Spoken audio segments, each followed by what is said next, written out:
Levítico capítulo 14.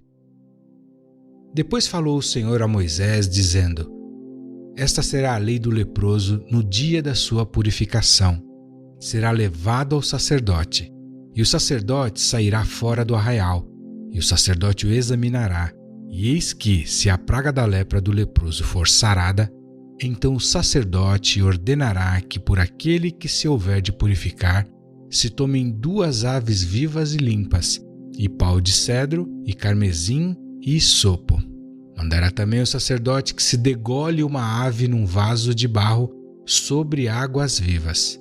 E tomará a ave viva, e o pau de cedro, e o carmesim, e o hisopo, e os molhará com a ave viva no sangue da ave que foi degolada sobre as águas correntes. E sobre aquele que há de purificar-se da lepra, aspergirá 7 vezes. Então o declarará por limpo, e soltará a ave viva sobre a face do campo. E aquele que tem de purificar-se, lavará as suas vestes, e rapará todo o seu pelo, e se lavará com água, assim será limpo. E depois entrará no arraial, porém ficará fora da sua tenda por 7 dias.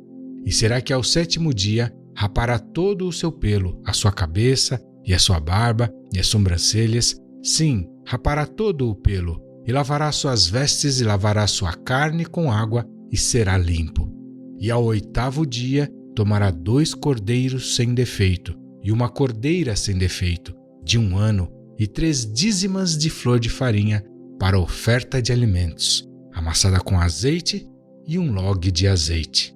E o sacerdote que faz a purificação apresentará o homem que houver de purificar-se com aquelas coisas perante o Senhor à porta da tenda da congregação. E o sacerdote tomará 1 dos cordeiros e o oferecerá por expiação da culpa, e o log de azeite, e os oferecerá por oferta movida perante o Senhor.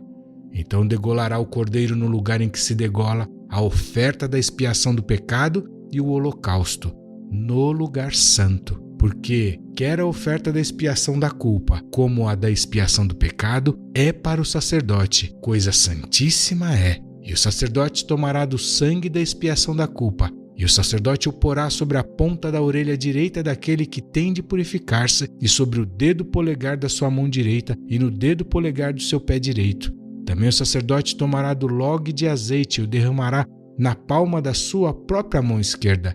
Então o sacerdote molhará o seu dedo direito no azeite que está na sua mão esquerda, e daquele azeite com o seu dedo aspergirá 7 vezes perante o Senhor.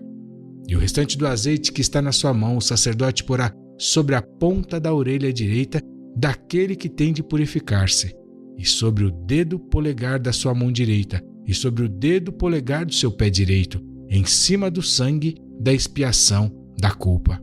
E o restante do azeite que está na mão do sacerdote o porá sobre a cabeça daquele que tem de purificar-se. Assim o sacerdote fará expiação por ele perante o Senhor. Também o sacerdote fará expiação do pecado e fará expiação por aquele que tem de purificar-se da sua imundícia, e depois degolará o holocausto. E o sacerdote oferecerá o holocausto e a oferta de alimentos sobre o altar. Assim o sacerdote fará expiação por ele e será limpo. Porém, se for pobre e em sua mão não houver recursos para tanto, tomará um cordeiro para expiação da culpa em oferta de movimento, para fazer expiação por ele, e a dízima de flor de farinha, amassada com azeite, para oferta de alimentos, e 1 log de azeite, e 2 rolas ou 2 pombinhos, conforme as suas posses, dos quais um será para expiação do pecado e o outro para o holocausto. E ao 8º dia da sua purificação os trará ao sacerdote, à porta da tenda da congregação, perante o Senhor.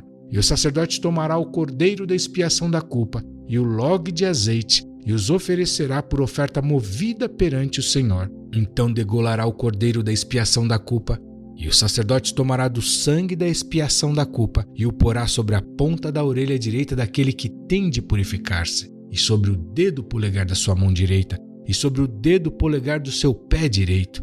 Também o sacerdote derramará do azeite na palma da sua própria mão esquerda. Depois o sacerdote, com o seu dedo direito, aspergirá do azeite que está na sua mão esquerda 7 vezes perante o Senhor. E o sacerdote porá do azeite que está na sua mão na ponta da orelha direita daquele que tem de purificar-se, e no dedo polegar da sua mão direita, e no dedo polegar do seu pé direito, no lugar do sangue da expiação da culpa. E o que sobejar do azeite que está na mão do sacerdote porá sobre a cabeça daquele que tem de purificar-se, para fazer expiação por ele perante o Senhor.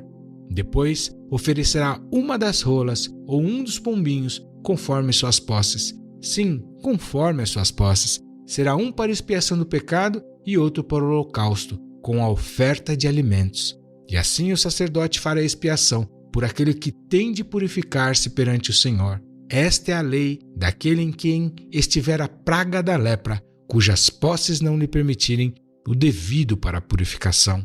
Falou mais o Senhor a Moisés e a Arão, dizendo: Quando tiverdes entrado na terra de Canaã, que vos hei de dar por possessão, e eu enviar a praga da lepra em alguma casa da terra da vossa possessão, então aquele de quem for a casa virá e informará ao sacerdote, dizendo: Parece-me que há como que praga em minha casa. E o sacerdote ordenará que desocupem a casa, antes que entrem para examinar a praga, para que tudo o que está na casa não seja contaminado. E depois entrará o sacerdote para examinar a casa. E, vendo a praga, e eis que se ela estiver nas paredes da casa em covinhas verdes ou vermelhas, e parecerem mais fundas do que a parede, então o sacerdote sairá da casa para fora da porta e fechará a casa por 7 dias. Depois, ao 7º dia, o sacerdote voltará e examinará. E se vir que a praga nas paredes da casa se tem estendido, então o sacerdote ordenará que arranquem as pedras em que estiver a praga e que as lancem fora da cidade num lugar imundo. E fará raspar a casa por dentro ao redor, e o pó que houverem raspado lançarão fora da cidade num lugar imundo. Depois tomarão outras pedras e as porão no lugar das primeiras pedras, e outro barro se tomará, e a casa se rebocará. Porém, se a praga tornar a brotar na casa, depois de arrancadas as pedras e raspada a casa, e de novo rebocada, então o sacerdote entrará e examinará se a praga na casa se tem estendido. Lepra roedora há na casa, imunda está. Portanto, se derribará a casa, as suas pedras e a sua madeira, como também todo o barro da casa, e se levará para fora da cidade a um lugar imundo. E o que entrar naquela casa em qualquer dia em que estiver fechada, será imundo até a tarde. Também o que se deitar a dormir em tal casa, lavará as suas roupas. E o que comer em tal casa, lavará as suas roupas. Porém, tornando o sacerdote a entrar na casa e examinando-a, se a praga não se tem estendido na casa, depois que a casa foi rebocada, o sacerdote a declarará por limpa, porque a praga está curada. Depois tomará, para espiar a casa, 2 aves e um pau de cedro e carmesim e isopo, e degolará uma ave num vaso de barro sobre as águas correntes. Então tomará pau de cedro e o isopo e o carmesim e a ave viva, e os molhará no sangue da ave degolada e nas águas correntes, e aspergirá a casa 7 vezes. Assim espiará aquela casa com o sangue da ave, e com as águas correntes, e com a ave viva, e com o pau de cedra, e com o isopo, e com o carmesim. Então soltará a ave viva para fora da cidade, sobre a face do campo. Assim fará a expiação pela casa, e será limpa. Esta é a lei de toda a praga da lepra e da tinha, e da lepra das roupas e das casas, e da inchação, e das pústulas e das manchas lustrosas, para ensinar quando alguma coisa será imunda e quando será limpa. Esta é a lei da lepra.